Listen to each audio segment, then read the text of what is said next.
Hi guys, and welcome to Escape Wheel Watch Reviews. My name is Steve, and today we're going to be reviewing the Submariner SN0115. I received this watch for free. I don't have to send the watch back, but you guys know the deal by now. It's not going to sway my opinion one way or another. You're always going to get my honest review on this channel.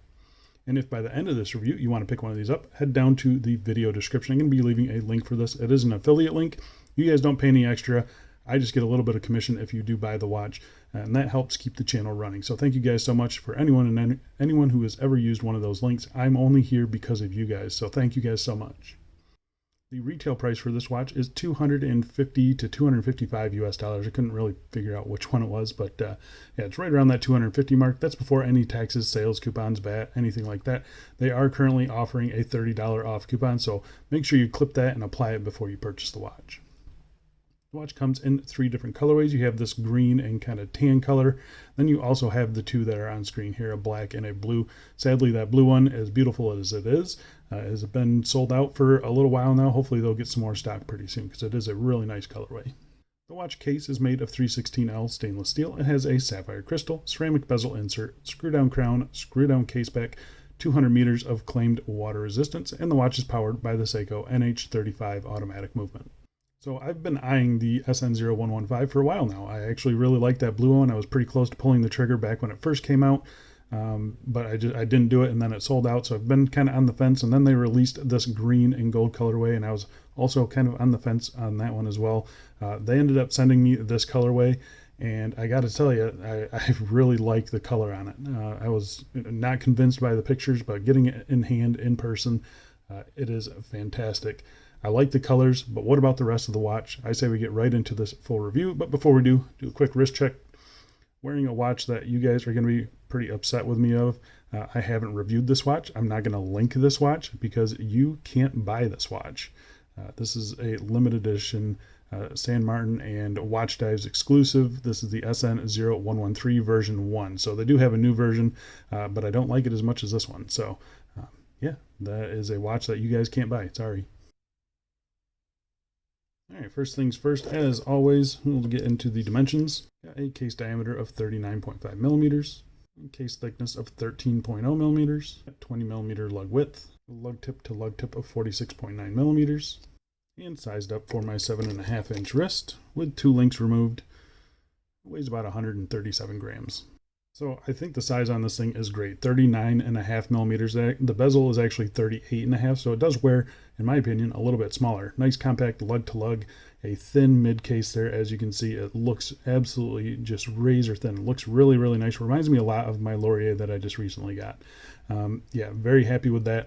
Short lug to lug, and the strap just drops straight down. So this thing wears a treat. Wears really, really nice. The weight, I think, is perfect on the fly clasp as well. So yeah, it's great. I'm gonna go outside right now and throw it on my wrist for you. And here we are on my 7.5 inch wrist, and I just absolutely love the size of this watch. It's just kind of that sweet spot for me. Really, really happy with it. Nice thin mid case there as well with nice curvature. I just love these polished chamfers. They look fantastic. Absolutely fantastic. The dial color is very interesting. It's pretty dynamic. It changes from a brown to a kind of goldish color. I just think it looks really good. The bracelet on the fly clasp just gets me a perfect fit every time. Yeah, there's not anything I can really complain about with the way this thing wears. It is really, really nice. And here we are in some direct sunlight there. You can see a little bit more light play off the bracelet beads. And yeah, I just think this thing looks fantastic. Looks really, really good. We'll zoom in a little bit on that dial there. You can see how it plays differently with the lighting conditions, so it does kind of change depending on the lighting. Direct sunlight there, no issues, plenty of anti-reflective coating, very legible watch. I do really like it. I think overall it's fantastic. Let's see if we can improve it with some straps though. So I'm going to go inside, throw it on some straps, and we'll get back to this review. Here we are on a mesh bracelet. This one is pulled off of a Pagani design, so I don't have a link for you, but that'll give you an idea of how it'll look on a mesh bracelet. Looks pretty good. Here we are on an army green Riche canvas strap. I think that actually looks pretty good. It matches the bezel pretty nicely. A little bit off, but yeah, I do think that looks nice. What do you think of that? And here we are on a dark brown 2-stitch strap. This is from Hemsit, a very nice strap. If you guys are interested, I'll leave a link down in the video description. Yeah, really nice straps, and I think it goes well with the tan and the green. I think it looks really good. And lastly, here we are on a nylon strap, slip through 2 layers underneath the watch there, and it still sits really, really nice on wrist. Still hugging it beautifully, very comfortable setup.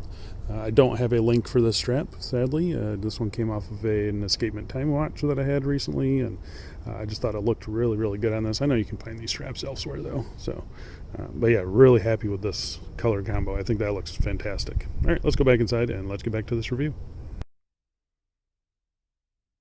All right, so let's talk about the case finishing. And I've always said it about San Martin, they have some of the best case finishings you're going to find under $1,000. You know, I've handled watches up to a couple $1,000, and this thing it matches it. I mean, it is fantastic. So you have a vertical brushing on the tops of the lugs, really nice and fine and consistent and linear, and I mean, it just looks fantastic.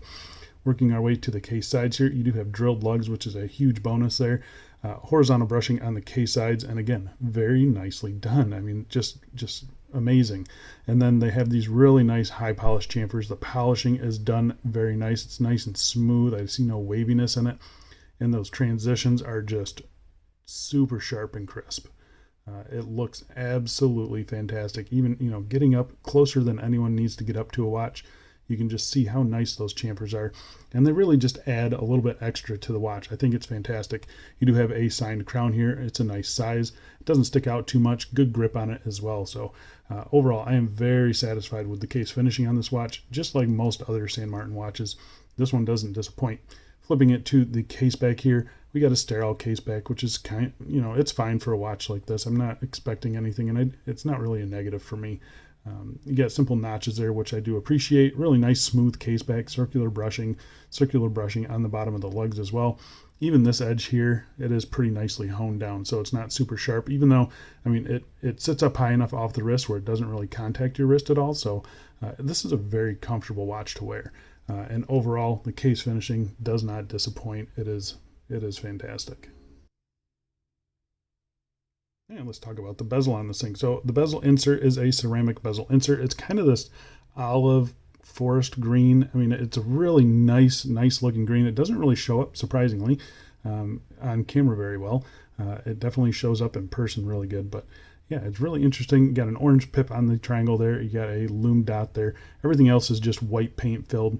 Nicely done. The engravings are nice and crisp. The ceramic insert is nice and smooth. I've got no issues with it. The bezel itself, stainless steel. It's got your coin edge done very nicely. Yeah, I see no issues with that. Plenty of grip on it as well. It's really good. The bezel action itself, it's 120 clicks, unidirectional. I'm going to let you guys listen to that here. So it's nice and snappy. It doesn't have like a deep thunking sound to it, but very nice and tactile. I can feel every single one of those clicks. Obviously I can hear them. It's pretty noisy. It does sound pretty quality. Yeah, it's a nice bezel. There's no play in the bezel in any direction. Very nice and solid, and everything lines up pretty much spot on, as you can see right there. So I got no complaints with the bezel. It's excellent. All right, let's talk about the crystal on this thing. So testing it for sapphire, it is sapphire crystal. And it is a very slight double dome sapphire crystal. You can see right there, it follows the slope of the bezel insert very nicely. It does sit up just a little bit, proud of it. But you can see even at tight angles there, that's how you know it's a double dome. Even the tight angles, it doesn't distort at all. So it's a very nice double dome sapphire. And it does have plenty of anti-reflective coating, really nicely done. It's not an obnoxious blue or anything like that, so it looks really good. Very, very nice. The crystal on this thing, double domes are not my favorite style of crystal, but this is a really good one. So let's talk about the dial on this thing. The dial is done really nicely. I'm a fan of this dial. It's really cool. You have your outer ring there, kind of a matte black with white printed minute track around the outside. Everything is centered nicely and aligned nicely. Really happy with that. And then we work our way to this kind of, It's kind of a gold, kind of a champagne, kind of a tan color. It changes depending on the way you look at it. As you can see there, it's kind of a dark tan, and then it kind of goes to a gold, almost champagne color. It's really nice. It does have some sparkle to it, as you can kind of see right here. I'm a big fan of this dial color. It's very dynamic. It changes a lot. It's really cool. It's more versatile than I was imagining it would be. I do like it a lot. You have a simple printed hex logo there at the 12 o'clock position, automatic 200 meters at 6 o'clock. The applied indices are applied nice and straight and aligned, simple batons at all the hour markers except the triangle at 12 o'clock. And they are filled with this kind of orange lume, which we'll talk about here in just a moment. They are bordered by this kind of dark metallic, I guess I'm going to call it like a shadow chrome. It's not a silver, polished silver finish. It's kind of a dark or a black polished finish. It looks really nice. It does kind of catch the light at certain angles there, but provides lots and lots of contrast when it's kind of not catching that light. It looks really good. I think they did a good job with it. The handset on this thing, I'm not a big fan of this handset, but I don't think it looks bad. It's good length. They are pretty small, but again, good contrast against that dial. I've got no issues reading the time on this thing. You got a nice long seconds hand here with your paddle, loomed paddle there in this bright orange color. I think the colorway, there's a lot of colors going on. You have the green, you have the orange, you have this kind of lighter orange and gold, and but it all just kind of works for me. I think it looks really good. And the lume on this thing is interesting. So I'm going to pop up a lume shot here. You can see it against a couple other watches in the collection. I know the color doesn't really show, but it does glow orange. It's not a green color like the other ones. So yeah, the lume on this thing, it's not great. It's not poor, but the lume is, pretty decent for a watch like this. I think it definitely could be better. Obviously, they made a choice to go with that orange lume, and it suffers a little bit compared to, say, BGW9 or C3. So just go in knowing that. I think it looks pretty cool, though, and it's a nice application, but it definitely doesn't hang on like the other ones do. All right, so let's talk about the movement in this thing. So the movement is the Seiko NH35. If you guys aren't aware, it hacks, hand winds, 40 hours of power reserve, bi-directional winding rotor, so it's nice and quiet. It does everything you need it to do. It's reliable, it's accurate. Here's how this one has been running. I cannot complain with that one bit. This one's been really good for me. These movements, they're workhorse movements. They're rock solid. They're going to last you a long time. This one is operated by this 3 o'clock screw down crown, and again, nicely signed.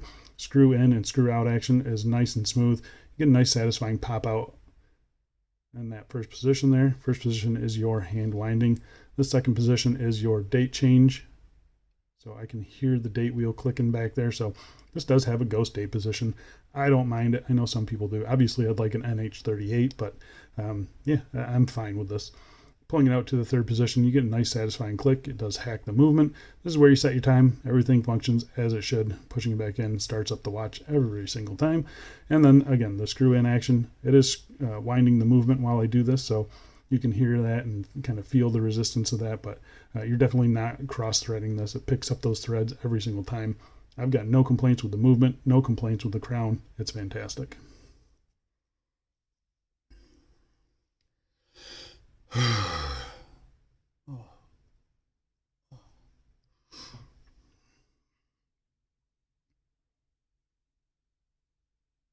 All right, so let's talk about the bracelet on this thing. So bracelet is very nice. It's a 7-link bracelet here. It does start at 20 millimeters and it tapers down to 16 millimeters at the clasp.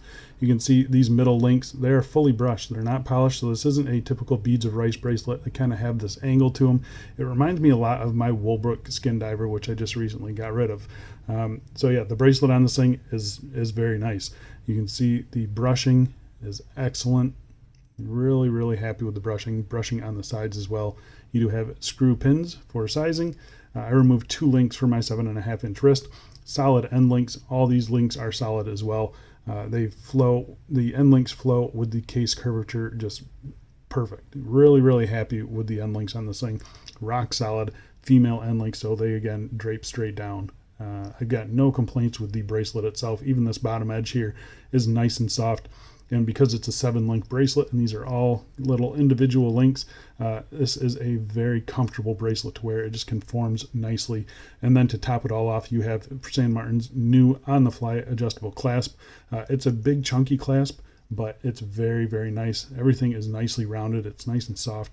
2 button pushers here, fully milled on the inside here, and then you have your on-the-fly adjustment here. I have noticed a little issue with this. I'm not sure it's something that San Martin can address or not, but you can see here, when I'm wearing the watch, I usually, when I put a watch on with an on-the-fly clasp, I open it up all the way, I put it on, and then I'll tighten it while it's on the wrist. Well, when I do that, you can see this little raised edge here, right here, contacts this part of the clasp here. So when it goes in, it only goes in one click. So what I have to do is I got to take it off my wrist, and if I rotate it down like that before I push it in, then it'll go all the way in. So again, I'm not sure that's something that San Martin can or will address, but if they just kind of rounded these first ones off, I would probably make it work just fine. Just something I noticed. I struggled with this thing before I actually finally realized what was happening, so I just thought I would pass it on to you guys. Other than that, little tiny flaw, I think this clasp is fantastic, really nice and satisfying to use, and again, perfect adjustment, perfect sizing for me every single time. So and not only that, the clasp looks great. Brushing on the top, applied San Martin hex logo, nice rounded buttons here. Even those have little polished chamfers on them. I mean, it's just the little attention to detail looks absolutely fantastic. These 2 screws, they're a little ugly, but I'm going to sacrifice that for the convenience of the on-the-fly clasp. The bracelet is great. I've got 0 complaints with this bracelet. It looks fantastic. It feels fantastic. It's a great bracelet, guys. So there you go, guys. That is the San Martin SN0115. It's a great little diver. Yeah, I mean, this thing is, it's excellent. I love the bracelet on it. I love the on-the-fly clasp. The bezel's good. The lume is not great on this model. The other models, they do have just simple BGW9, so those are going to be a little bit better than this one. But yeah, I think this colorway looks really cool. It's very unique, very interesting. It is an original design. The case is very nice. I mean, there's not a whole lot to complain about, guys. $255 US for something like this, less the $30 coupon. You're getting this for $220-ish, probably even lower during some of the sales. That's really hard to argue with. That's a fantastic watch for $220. So yeah, I think you guys are really going to like it. I like it. Thanks a lot for watching, guys, and I'll see you in the next one.